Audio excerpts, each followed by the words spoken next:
There's one country where the race you are born into will determine whether you need to pay a premium of 5 to 18% on the house you buy, whether your hard work pays off and earn you a seat in the university you want, and whether you could do business in certain industries or be the owner of the business you build. Now at this point you might be asking, my business, but I'm not the owner? That could be the most confusing stuff I've ever heard in my life. No need to look further. This is not the system casta in India, nor another socialist policy in China, but the 50-year-old new economic policy, or we call it NEP in Malaysia. Welcome to another Tarik session. Back in the 70s, NEP as an affirmative and social re-engineering measure was much needed to reshape the legacy issue left behind since the colonial period.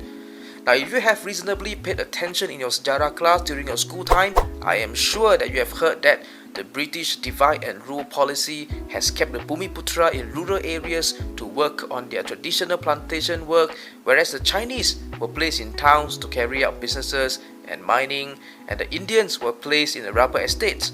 This policy adopted by the British government has left the Bumiputera lagging behind from the participation of economic activities.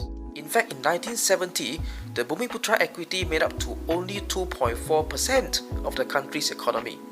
Now, even fast forward to today in 2021, you will still hear your Malay friends teasing you, asyik Cina je yang pandai buat business, right? Since the implementation of NEP, the Bumiputera share of equity was raised to 17.2% in 2019, even with some dispute here and there on the methodology of calculation, like the exclusion of GLC and the use of par value instead of market value, so on and so forth. Okay, we won't delve much into NEP in this video, but we will definitely talk more about the policy, its implementation and implication in another Tarik session. So, in our video today, we are going to talk about some of the policies that catch the news these days, like the requirement for freight forwarders to meet the 51% Bumiputera equity participation and the equity safety net introduced in RMK 12, which the sale of Bumiputera shares of companies will only be offered and sold to fellow Bumiputera consortiums, companies and individuals. On the first news, we need to know what freight forwarders are before we can understand on how the new policy impacts them. So a freight forwarder is an agent managing the cargo on behalf of the shippers, like importers or exporters, and the services offered include packing, storage, transport, handling, and most importantly, the customs clearance of the products, which the license from the Custom Department is required. In 2018, our former Prime Minister Datuk Seri Najib Razak has announced the revision of Bumiputera equity requirements of 51% for any logistic company registered after 1990 to be eligible for license renewal to undertake customs forwarding work. And early this year, Ministry of Finance stated that the requirement must be complied with by 31st December this year. Failing to comply, the freight forwarding companies will have their custom brokerage licenses terminated and unable to carry on with the custom clearing services. But now, with the strong plea and appeal coming from the industry itself, the enforcement of this policy has then been postponed to end of 2022. Interestingly, the new Bumiputera equity requirement does not apply to the foreign-owned International Integrated Logistics Services, or we call it IILS. So in other words, the rank of priority in this policy is Bumiputera, and then followed by the foreigners, and finally the non-Bumiputera. It is funny how the non-Bumi have always been calling themselves second-class citizens, when the non-citizens actually rank before them. Okay, now, what are the potential implications then with the new Bumi equity requirement? We are going to explore it from three main angles, namely the market efficiency, feasibility, and the impact on the target beneficiary. Now firstly, market efficiency. As we all learn in sejarah, with the Strait of Malacca being strategically located on the connective point between the east-west maritime trading route, Malaysia has the natural advantage actually in grabbing a share from the trends of market globalization and rise of e-commerce activities. Therefore, ensuring the efficiency of the port system is very critical to further attract the shipping companies to opt for Malaysia's port instead of other countries. So in fact, according to World Bank Port Performance Index, Malaysia's port like Tanjung Pelepas and Port Klang are ranked 13th and 14th among the 351 ports evaluated, where Singapore, our neighbour, is just right behind us at the 15th place. With the new Bumi equity policy, free market which promotes competition and efficient allocation of resources is bound to be disrupted. If that's the case, shippers from all over the world will simply opt for other countries which are more cost effective or provide better services to forward their cargo. If that seems too distant, a similar case on point is the Lawyat 2 or Mara Digital Mall, where, according to Professor Madeline Burma of Academic Science Malaysia, when the competition is only limited to a single race, the independent spirit is discouraged and hence less competitive. Oops, in case you forgot, our current Prime Minister Datuk Seri Ismail Sabri was actually the one proposed the idea of Lawyat 2 back in 2015. Next, feasibility. Do you think selling of shares are like buying groceries in supermarket? Definitely not, especially when the stake involved is so high. So to meet the requirement, companies have to scout for Bumiputera companies which not only have the will but also the ability to pay for the price. 51% share of a company like DHL will require tens of millions, if not hundreds, to be acquired. On top of that, 80% of the freight forwarding companies with custom department brokerage licenses are already Bumi companies. Therefore, when the supply outweighs the demand, Economics 101 would tell you the non-Bumi companies will have no choice but to drive down the selling price of the share.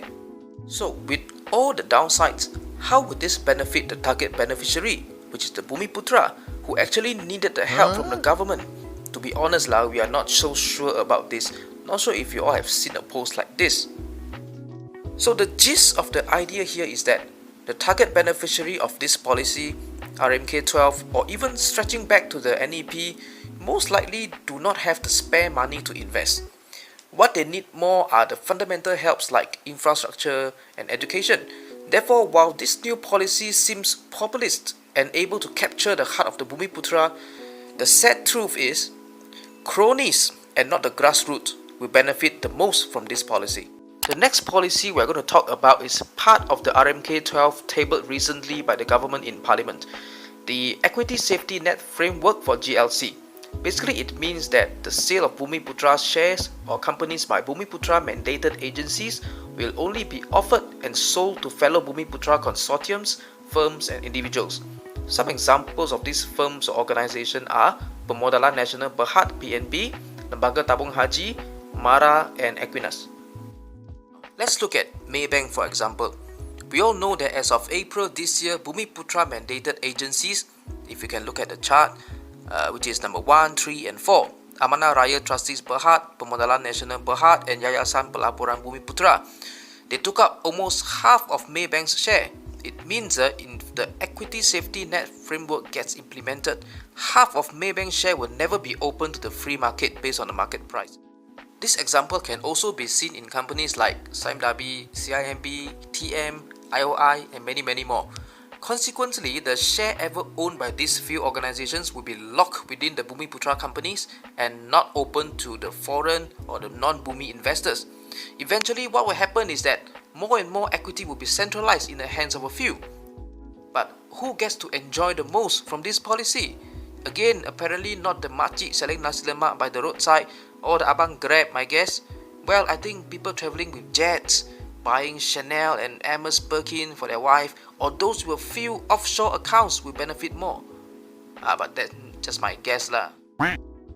Look, from everything we said above, we never deny that the Bumiputera need more attention from the government for a more equitable access to economic opportunity in Malaysia. However, despite the 20 years of effort, why haven't the goals been achieved yet? While many of the policies might seem benefiting the Bumiputera on the surface level, it doesn't mean that it is benefiting the poorer community. It is like taking Panadol for a headache caused by brain tumor. Policies that we really need are the one providing fundamental help like education opportunities, financial literacy, and entrepreneurial skills to the grassroots. Besides not helping the Bumiputera in the middle or low income level, the two policies discussed above deprive the non-Bumiputera the fair chance to the equity market and further disrupt the mechanism of a free market. In reality, in the long run, such populist policies built on the rivalry sentiment towards the other race will only further corrode the racial harmony between the Bumiputera and the non-Bumi. So we really hope that everyone watching this video can share to your friends and family on why we think that the recent Bumiputera equity policy will actually do more harm than benefits to our society at large. Lastly, please like our video and subscribe to our channel for more content like this. So what do you think about the 12 Malaysia plan or the Bumiputera equity policy? Do drop your comments down below to let us know what you think.